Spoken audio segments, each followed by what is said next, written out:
नमस्कार, अश्विनी अन्नपूर्णा किचनमध्ये तुम्हा सर्वांचं खूप खूप मनापासून स्वागत। भजी तर पहा काय मस्त अशी खमंग आणि एकदम कुरकुरीत झालेली आहे आणि मुख्य म्हटलं ना अजिबात तेलकटसुद्धा झालेली नाही। तर आज आपण उपवासाची एकदम खुसखुशीत आणि कुरकुरीत भजी बनवणार आहोत। ही भजी तुम्ही कितीही जरी खाल्ली ना तरीही अजिबात तुमचं मन भरणार नाही। एकदा तुमचं पोट भरेल पण मन अजिबात भरणार नाही, एवढी भन्नाट ही भजी लागतात। आणि महाशिवरात्रीसुद्धा लवकरच येणार आहे, त्यामुळे महाशिवरात्रीच्या उपवासाला बरेच जण भगर खात नाही, त्यामुळे यामध्ये भगरसुद्धा आपण वापरलेली नाही आणि साबुदाण्याचा सुद्धा अजिबात जास्त वापर केलेला नाही। चला तर मग कशी बनवायची ही मस्त अशी कुरकुरीत आणि खुसखुशीत भजी ते पाहूया। रेसिपी नेहमीप्रमाणेच अगदी साधी आणि सोपी आहे, त्यामुळे तुम्हाला नक्कीच आवडणार आहे। तर त्यासाठी रेसिपीला एक लाईक जरूर करा। तर ही उपवासाची भजी बनवण्यासाठी इथे मी एक बटाटा घेतलेला होता, मध्यम आकाराचा बटाटा। या ठिकाणी मी सालं काढून छान असं किसणीने किसून घेतलेला आहे। थोडासा जाडसर किसून घ्यायचा आहे, अगदी जास्त बारीक किसायचा नाही, तर काळा पडू नये म्हणून याकरता मी पाण्यामध्ये ठेवलेला होता। त्यानंतर 2 ते 3 पाण्याने स्वच्छ धुवून घ्यायचं आहे। होता होईल तितकं पाणी आपल्याला याचं काढून घ्यायचं आहे। तर आता हा स्वच्छ धुवून त्यानंतर यातलं जेवढं पाणी निघेल तेवढं पाणी मी यातलं काढून घेतलेलं आहे। एका मोठ्या मिक्सिंग बाउलमध्ये काढून घ्यायचं आहे। अतिशय सोपी भजी आहे, अगदी 5 ते 10 मिनिटात तयार होतात ही भजी। त्यानंतर इथे मी एक वाटीभर साबुदाणा, भिजवलेला साबुदाणा घेतलेला होता। जर आता इथे तुम्हाला भिजवलेला साबुदाणा वापरायचा नसेल तर तुम्ही साबुदाणा भाजून त्याची पावडरसुद्धा करून घेऊ शकता, परंतु भिजवलेला साबुदाणा जर तुम्ही वापरला ना भजी एकदम खुसखुशीत होतात। त्यानंतर आता बरेच जण महाशिवरात्रीच्या उपवासाला भगर खात नाही किंवा वरईचं कुठलाही पदार्थ खात नाही, तर त्याकरता इथे मी राजगिरा पीठ घेतलेलं आहे किंवा तुम्ही शेंगाड्याचं पीठ घेऊ शकता किंवा इतर उपवासाला जर तुम्ही बनवणार असाल ना तर तुम्ही इथे बगरीचं पीठ किंवा वरईचं पीठ या ठिकाणी वापरू शकता। त्यानंतर इथे मी अर्धी वाटी भाजलेल्या शेंगदाण्याचा थोडासा जाडसर कूट घेतलेला आहे, तो टाकून घेतलेला आहे। सोबतच काही हिरव्या मिरच्याही टाकून घेऊया। तर इथे मी थोड्याशा मोठ्या आकारात कट करून घेतलेला आहे किंवा हिरवी मिरची तुम्ही मिक्सरला बारीक करून सुद्धा या भज्यांमध्ये वापरू शकता।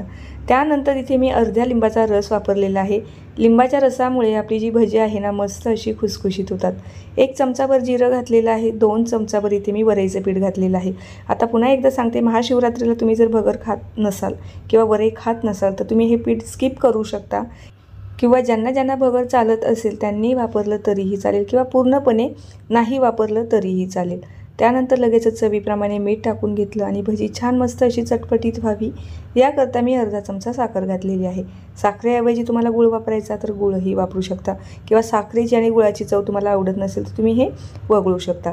त्यानंतर अर्धी वाटी इथे मी फ्रेश दही घेतलेलं आहे। दह्यामुळे आपली जी भजी आहे ना मस्त अशी क्रिस्पीही होणार आहे, चटपटीतही होणार आहे आणि कुरकुरीत होणार आहे। आणि मुख्य म्हटलं ना तर या भज्यांमध्ये आपल्याला कुठलाही सोडा किंवा इनो इतर कुठलाही तेलाचं मोहनसुद्धा घालण्याची आवश्यकता नाही, कारण जे खुसखुशीत होण्यासाठी आपण सोडा वापरतो ना त्याचं काम इथे दही करणार आहे, त्यामुळे आपल्याला यामध्ये दही घालायचं आहे।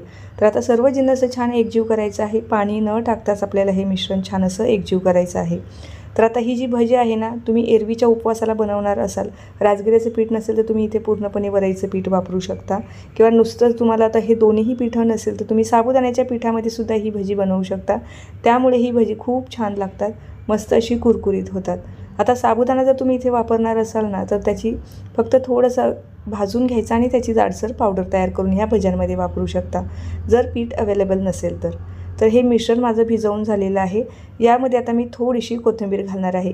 आता इथे मी पुन्हा एकदा सांगता, तुमच्याकडे जे पदार्थ उपवासाला खात नसेल तुम्ही ते इथे स्किप करू शकता।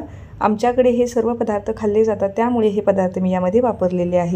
हे पीठ भिजवत असताना मी जराही पाणी वापरलेलं नाही, कारण दह्यामध्ये सुद्धा ऑलरेडी पाणी असतं आणि बटाटा धुतल्यामुळे त्यामध्ये सुद्धा थोडाफार पाण्याचा अंश राहतो, तेवढ्या पाण्यामध्येच आपल्याला हे पीठ भिजवायचं आहे।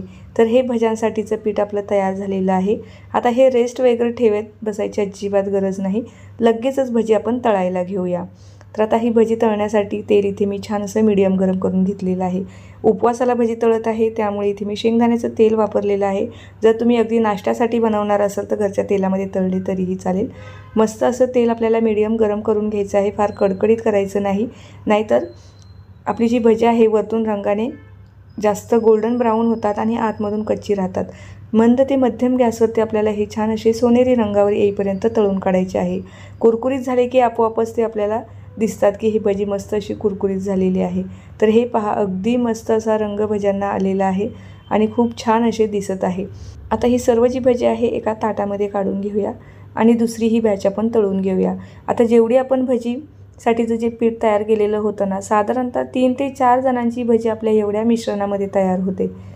कुठलीही भजी बनवण्यासाठी आपल्याला अजिबात पूर्वतयारी करावी लागत नाही। अगदी वेळेवर सुद्धा तुम्ही हे बनवू शकता। खायला तर अतिशय भन्नाट लागते। एकदा जर तुम्ही ट्राय केली ना, तर नेहमी उपवासाला तुम्ही हीच भजी बनवणार, ही 100% खात्री आहे। एवढी मस्त ही भजी लागतात। उपवासाला तेच तेच साबुदाणा वडा किंवा खिचडी खाऊन किंवा इडली खाऊन जर कंटाळा आला असेल ना, तर थोडंसं चेंज म्हणून तुम्ही ही भजी नक्कीच ट्राय करा। नक्कीच तुम्हालाही आवडेल आणि घरच्यांनासुद्धा आवडणार आहे। या भज्यांसोबत आपल्याला वेगळ्या कुठल्या चटणीचीसुद्धा आवश्यकता लागत नाही। इतकी मस्त ही भजी लागते। तर दुसरीही बॅच आपली मस्त अशी तळून झालेली आहे। रंगही अगदी छान आलेला आहे, मस्त अशी कुरकुरीत झालेली आहे। ही भजी बनवत असताना आपल्याला कुठेही सोड्याचा वापर करावा लागला नाही, इनोचा वापर करावा लागलेला नाही।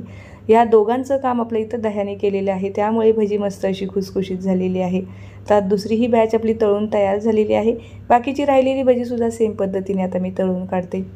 तर हे पहा, भजी एकदम कुरकुरीत झालेली आहे। आवाजावरून तुम्हाला अंदाज आलाच असेल की भजी एकदम क्रिस्पी आणि कुरकुरीत झालेली आहे।